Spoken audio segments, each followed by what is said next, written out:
শুভ অক্ষয় তৃতীয়ায় দিশা নিউজের তরফ থেকে সকল দর্শক শ্রোতাকে জানাই আন্তরিক শুভেচ্ছা।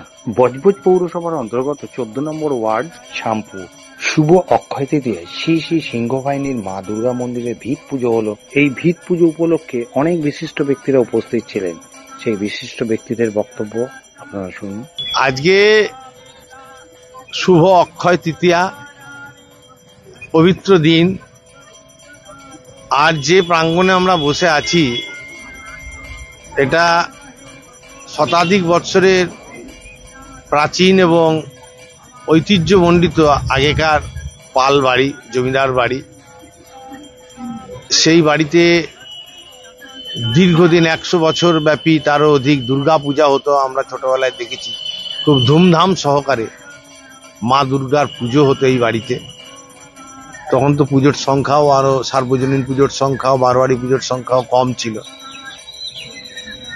পরবর্তীকালে ওনাদের বংশধরেরা না থাকার কারণে জায়গাটা একটা অসাধু অসামাজিক কাজকর্মের ডেরা হয়ে গেছিল এবং তারপরে প্রায় 1.5 দশকের মতো এখানে পুজো বন্ধ হয়ে যায়।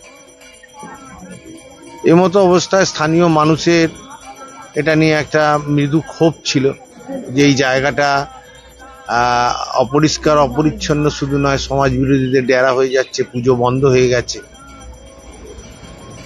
তাই সাধারণ মানুষের এই যে ক্ষোভ, তার সাথে আশা যে ভালো কিছু হোক, সেটাকে মাথায় নিয়ে এবং তাতে সাড়া দিয়ে আমাদের বজবজ পুরসভার মাননীয় কাউন্সিলর, তরুণ আইনজীবী কৌশিক রায়, মাননীয় কাউন্সিলর সুপর্ণা নস্কর এবং আমাদের অন্যান্য অনেক সহকর্মীরা এবং এই এলাকার শুধু নাগরিকরা, তারা সকলে মিলে সিদ্ধান্ত নেন যে এখানে পুনরায় মন্দির স্থাপন করা হবে।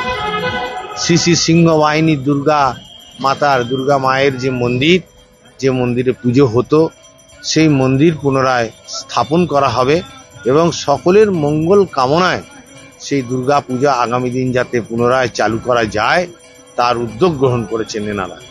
এবং সেই দুর্গা মন্দিরেরই আজকে আনুষ্ঠানিকভাবে পূর্ণ অক্ষয় তিথির পুণ্যতিথিতে তার ভিত পুজো অনুষ্ঠান এখানে হচ্ছে।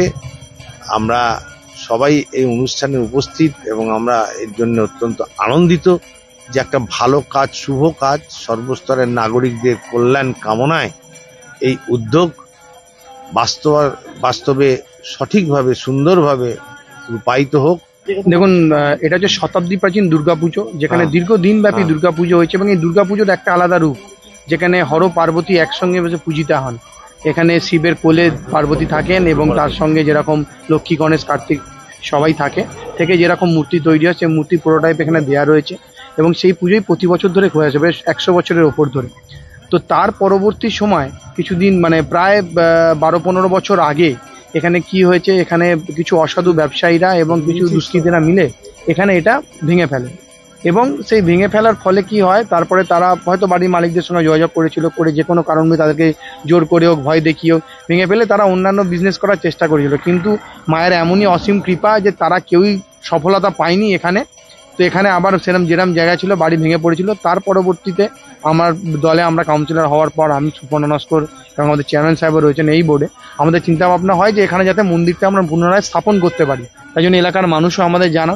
তো আমরা কি করি, সেখানে সেই জন্য বিভিন্ন রকমভাবে চেষ্টা করি, সেগুলো চেষ্টা করা হয় যে কীভাবে করা যেতে পারে এবং সেখানে যেসব জায়গাগুলো ভেঙে গেছে সেগুলো একেবারে ভেঙে ফেলা হয় এবং যে বিল্ডিংটা দাঁড়িয়ে রয়েছে সেটাকে কীভাবে রিপেয়ার করা যায়, সমস্ত কিছু ইঞ্জিনিয়ারের সঙ্গে প্রপারলি কথা বলে আমরা আজকে অক্ষয় তৃতীয়ার দিনকে এখানে মন্দিরের ভিত পুজো হচ্ছে এবং আগামী দিন যাতে এখানে দুর্গাপুজো হতে যত তাড়াতাড়ি সম্ভব আমরা চেষ্টা করবো যাতে এবছরই দুর্গাপুজো শুরু করা যেতে পারে।